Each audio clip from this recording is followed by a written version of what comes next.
जय हिंद एवरीवन। तो पिछले क्लास में हम लोगों ने देखा था सबस्ट्रेट लेवल फॉस्फोराइलेशन।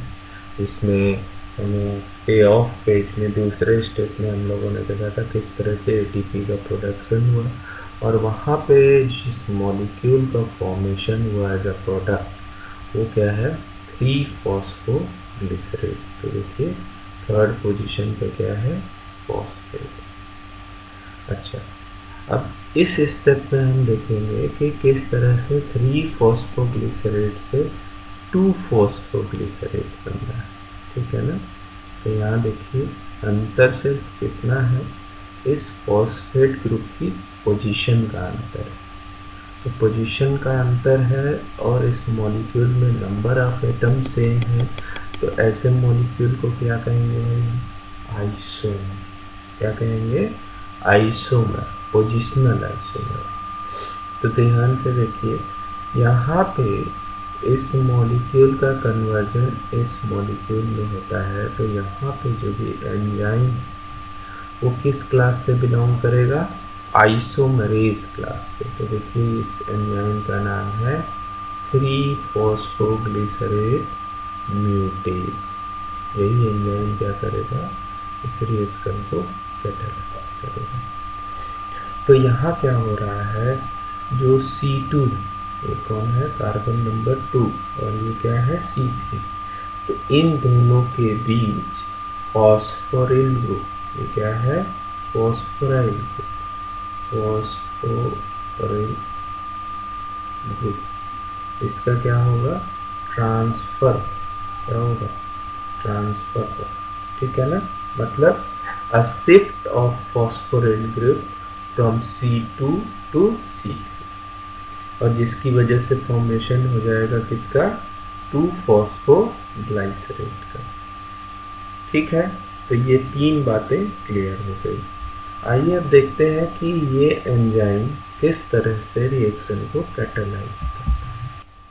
तो यहाँ पे देखिए ये जो एंजाइम है 3-फॉस्फोग्लिसरेट म्यूटेज, उसका यहाँ पे एक्टिव साइट दिखाया गया है। क्या दिखाया गया है भाई, एक्टिव साइट दिखाया गया है। ये इसका एक्टिव साइट है ना। इसके ये एंजाइम है कौन सा, 3-फॉस्फोग्लिसरेट।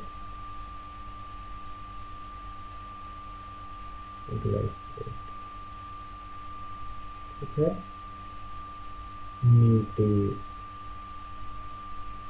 है ना।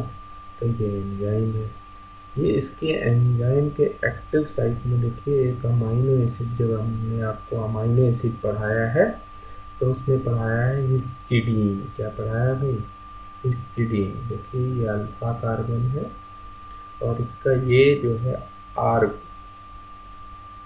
ठीक है, यहाँ पे देखिए 2 नाइट्रोजन है ना। तो यही इसके एक्टिव साइट में प्रेजेंट होता है, यही इसके एक्टिव साइट में प्रेजेंट होता है। अब ध्यान से देखिए ये हिस्टिडीन ऑलरेडी एक इनऑर्गेनिक फॉस्फेट से अटैच्ड है। ये देखिए नाइट्रोजन से ये फॉस्फेट ग्रुप है कि नहीं। और एक फॉस्फेट 3-फॉस्फोग्लिसरेट है ही, 3 से 2 बनना है। ठीक है।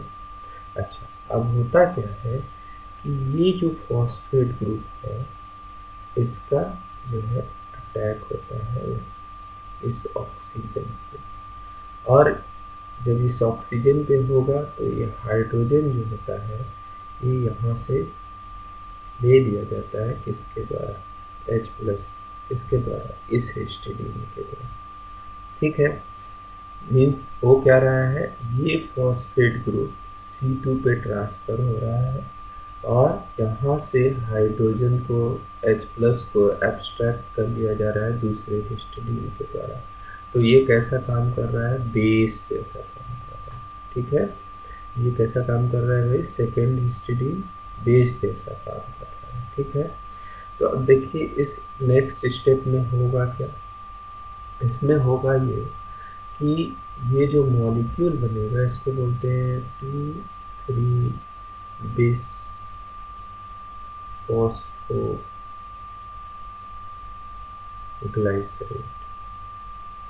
है ना।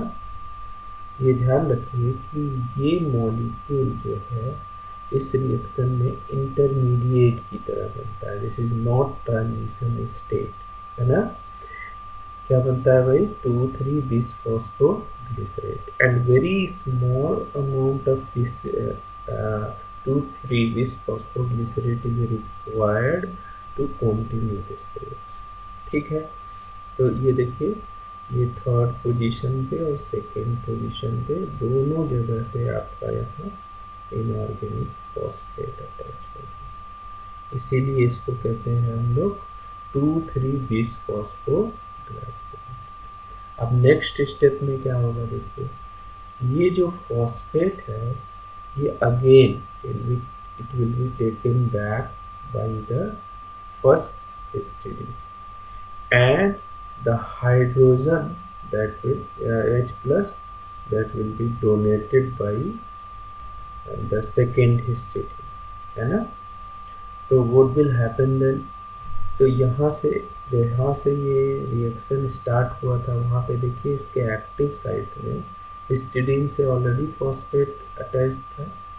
ठीक है, ये देखिए, और यहाँ पे चेंज कहाँ पे आया कि जो ये फॉस्फेट था ये अब किससे जाके जुड़ गया, फर्स्ट हिस्टिडीन से, है ना, जहाँ से अटैक होके ये फॉस्फेट जुड़ा था सेकेंड से, वहीं पे जाके जुड़ गया और ये H प्लस वापस आ गया। तो आप देखिए पुनः जो है इस एंजाइम 3-फॉस्फोग्लिसरेट म्यूटेज में जो पहले कंडीशन थी फर्स्ट स्टेज में, वही अंतिम में भी है। देन दिस प्रोडक्ट विल, है ना, ये क्या होगा, 2-फॉस्फोग्लिसरेट, है ना,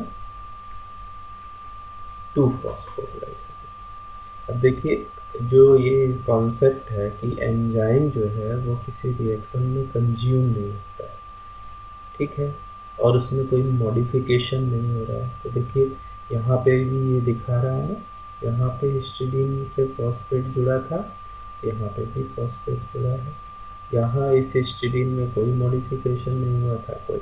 Y this kind of active site is there, because active site में क्या होगा, वाटर को पूरी तरह से एक्सक्लूड कर दिया जाएगा, वाटर को पूरी तरह से एक्सक्लूड कर दिया जाएगा, और यहाँ जो रिएक्शन होगा तभी तो H प्लस अवेलेबल होगा भाई, है ना।